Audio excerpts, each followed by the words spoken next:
Hello everyone, welcome to my channel. मेरा नाम है विक्रम गुप्ता।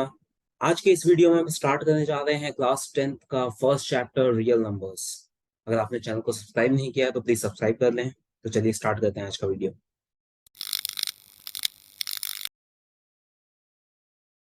चलिए स्टार्ट करते हैं हम ये चैप्टर रियल नंबर्स। तो सबसे पहले हमें रियल नंबर्स का मीनिंग पता होना चाहिए। रियल नंबर्स क्या होते हैं? तो हमारा जो नंबर सिस्टम है उसमें दो तरह के नंबर्स होते हैं, एक रियल नंबर्स और दूसरे इमेजिनरी नंबर्स भी होते हैं। इमेजिनरी नंबर्स क्या होते हैं उसमें अभी हमें डिटेल में जाने की जरूरत नहीं है। सिर्फ इतना जानना काफी है कि इमेजिनरी नंबर्स का मतलब होता है जब किसी भी स्क्वायर रूट के अंदर नेगेटिव वैल्यू आ जाती है। नेगेटिव नंबर का स्क्वायर रूट एग्जिस्ट नहीं करता रियल नंबर्स में, तो ऐसे नंबर्स को इमेजिनरी नंबर्स कहा जाता है। तो अब तक आपने जितने भी नंबर्स के बारे में पढ़ा है, natural numbers, whole numbers, integers, rational numbers, irrational numbers, ये सभी नंबर्स रियल ही होते हैं। हमने सिर्फ रियल नंबर्स के बारे में ही पढ़ा है आज तक 10th क्लास से पहले। तो रियल नंबर्स के अंदर ये सारे टाइप्स आ जाते हैं, rational, irrational, whole numbers, natural numbers etcetera. तो हम इन्हीं सब नंबर्स के बारे में पढ़ने वाले हैं। तो सबसे पहला कॉन्सेप्ट है इस चैप्टर का जो हमें पढ़ना है, वो है फंडामेंटल थ्योरम ऑफ अरिथमेटिक। तो ये हमें सबसे पहले पढ़ना है ये कॉन्सेप्ट। तो देखें फंडामेंटल थ्योरम क्या होता है। ये थ्योरम ऐसा कहता है कि अगर हम कोई भी एक नंबर लेते हैं, whether it is a prime number, a composite number, कुछ भी, अगर हम कोई भी एक नंबर लेते हैं और उसका प्राइम फैक्टराइजेशन करते हैं, उसके प्राइम फैक्टर्स निकालते हैं। प्राइम फैक्टर्स निकालना हमने सीखा है पहले भी, वो हम एक बार फिर से अभी रिवाइज करेंगे कि प्राइम फैक्टर्स कैसे निकाले जाते हैं। लेकिन ये थियरम ऐसा कहता है कि किसी भी नंबर के जब प्राइम फैक्टर्स निकाले जाते हैं तो वो प्राइम फैक्टराइजेशन हर नंबर का यूनिक होता है। मतलब कोई दो नंबर्स अगर मैं लेता हूं, सपोज 12 एंड 15, तो इन दोनों का प्राइम फैक्टराइजेशन सेम नहीं आएगा, दोनों का प्राइम फैक्टराइजेशन अलग अलग होगा। तो कोई भी दो नंबर्स का प्राइम फैक्टराइजेशन कभी भी सेम नहीं होता है, सबका यूनिक होता है। ये थ्योरम ऐसा कहता है। तो ये थ्योरम एक बार मैं लिख देता हूं यहाँ पे। तो ये है फंडामेंटल थ्योरम ऑफ अरिथमेटिक।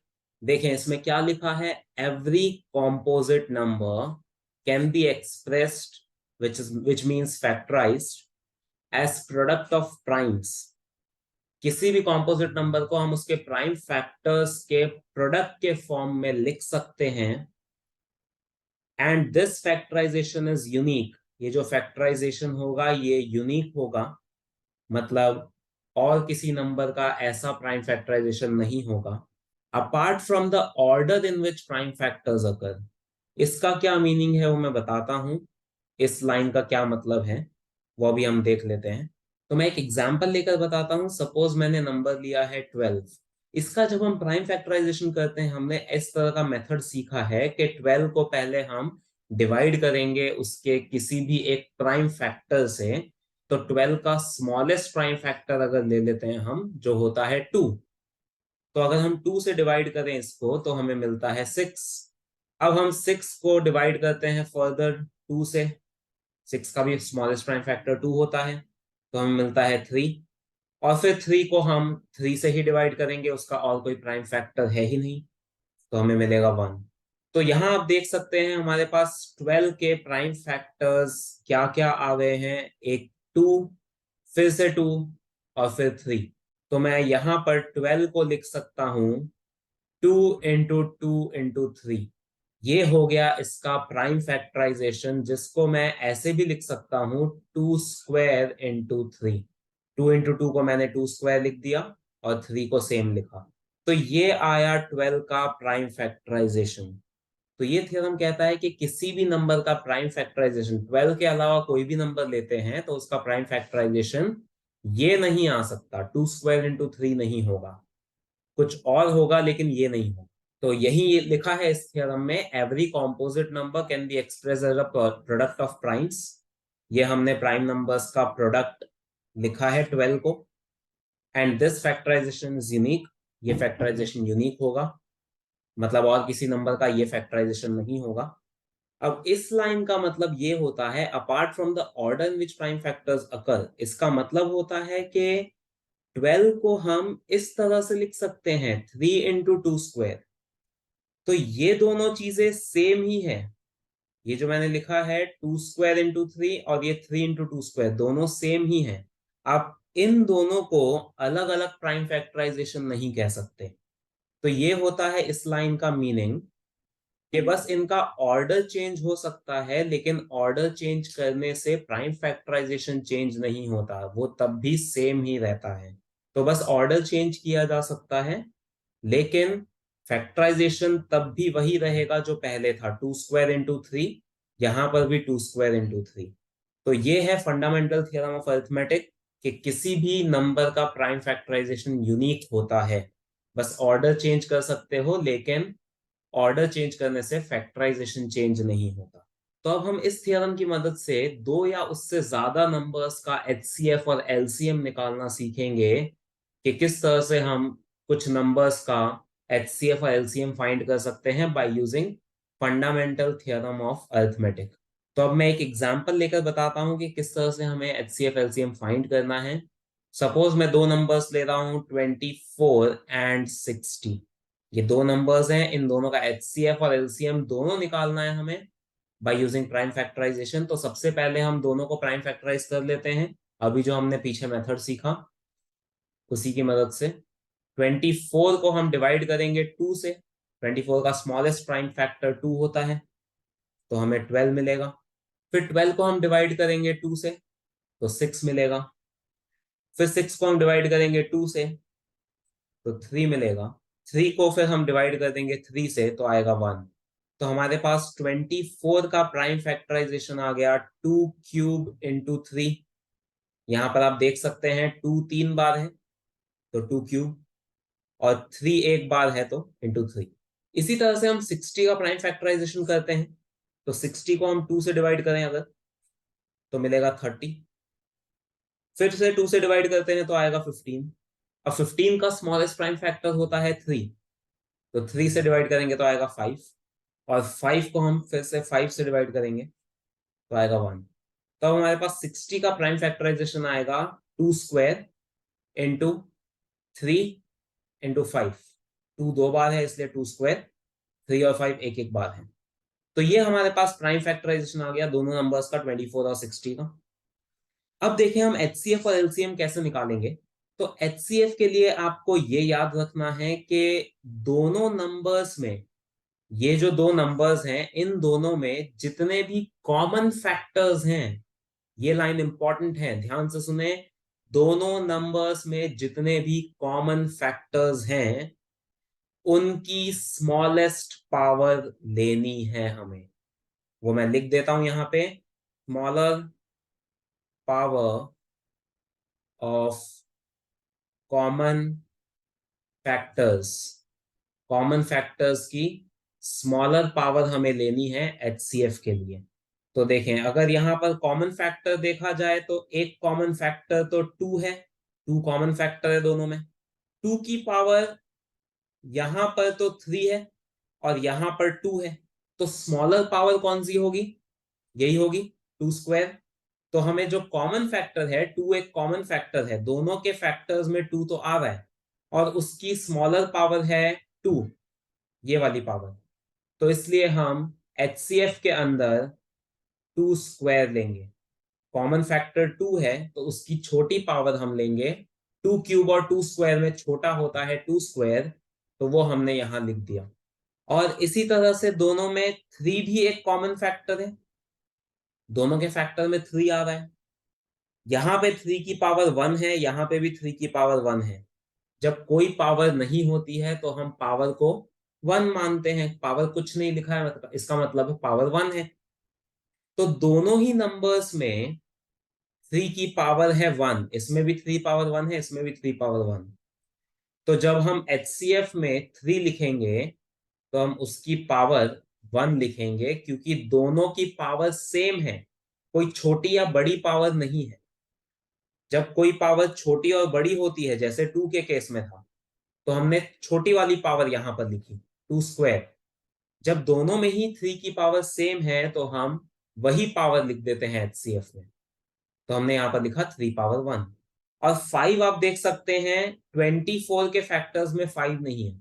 60 के फैक्टर में तो 5 आ रहा है, लेकिन 24 के फैक्टर्स में 5 नहीं है, इसलिए वो हम यहाँ पर लेंगे ही नहीं। एचसीएफ में हम 5 नहीं लेंगे, क्योंकि हमें सिर्फ कॉमन फैक्टर्स चाहिए। 5 कॉमन नहीं है दोनों में। तो एचसीएफ में हमें बस ये दो ही फैक्टर्स लेने हैं, और दोनों की हमने स्मॉलेस्ट पावर ले ली, जो भी स्मॉलेस्ट पॉसिबल थी कंपेयर करके। अब हम इसको सॉल्व करें तो ये 4 इंटू 3 हो जाएगा, विच इज 12। तो ये है एचसीएफ इन दोनों नंबर्स का। 24 और 60 का एचसीएफ है 12। इसको आप ऐसे लिख सकते हैं, एचसीएफ ऑफ 24, 24 और 60 का एचसीएफ 12 है। ये एचसीएफ आ गया। अब हम एलसीएम देखते हैं। एलसीएम में क्या किया जाता है वो भी मैं एक बार लिख देता हूं। Higher power of all factors. LCM के लिए हम दोनों नंबर्स में जितने भी फैक्टर है, मैं कॉमन की बात नहीं कर रहा हूं, अब बात हो रही है सारे फैक्टर्स की। ये इंपॉर्टेंट पॉइंट है कि एचसीएफ में सिर्फ कॉमन फैक्टर्स लिए जाते हैं, एलसीएम में सारे फैक्टर्स लिए जाते हैं, ऑल। और यहां पर है कॉमन। ये इंपॉर्टेंट वर्ड्स हैं। एचसीएफ में सिर्फ कॉमन फैक्टर्स लेते हैं, 2 और 3 कॉमन था तो हमने सिर्फ वही फैक्टर्स लिए। एलसीएम में हम सारे फैक्टर्स लेते हैं, फिर चाहे वो कॉमन हो या नहीं हो। दोनों नंबर्स में जितने फैक्टर्स आ रहे हैं वो सारे लेने हैं, और उनकी हायर पावर लेनी है। एचसीएफ में हम स्मॉलर पावर ले रहे थे, एचसी और एलसीएम में हायर पावर लेंगे। तो ये डिफरेंस होता है एचसीएफ और एलसीएम में। एचसीएफ मतलब हाईएस्ट कॉमन फैक्टर, एलसीएम मतलब लीस्ट कॉमन मल्टीपल। तो एचसीएफ में कॉमन फैक्टर्स की स्मॉलर पावर ली जाती है, एलसीएम में सारे फैक्टर्स की हायर पावर ली जाती है। तो अब यहां पर 24 और 60 में एक फैक्टर तो 2 है, तो हम यहाँ 2 तो लिखेंगे। और उसकी बड़ी पावर कौन सी है? 2 क्यूब और 2 स्क्वायर में हायर पावर होती है 2 क्यूब, तो वो हम लिख लेंगे। इसी तरह से 3 की बात करें तो दोनों में 3 में बड़ी पावर 3 पावर 1 ही लेंगे हम। दोनों में कोई छोटी बड़ी पावर तो है नहीं, दोनों में सेम पावर है, तो वही पावर हम यहाँ पर ले लेंगे। तो हमने दोनों ही नंबर्स में 3 की जो पावर हाईएस्ट थी वो ले ली, दोनों में सेम पावर थी इसलिए हमने 3 पावर 1 ले लिया। और अब अगर हम 5 की बात करें तो 5 कॉमन फैक्टर नहीं है, लेकिन यहाँ पर हमें सारे फैक्टर्स लेने होते हैं, तो इसलिए हम 5 भी यहाँ पर लिखेंगे एलसीएम में। और हाईएस्ट पावर 5 पावर 1 है, क्योंकि 24 के अंदर तो 5 है ही नहीं, तो हाईएस्ट पावर हम यही बोलेंगे जो 60 में है। तो इसलिए यहां पर भी हमने 5 पावर 1 ले लिया, जो हायर पावर है।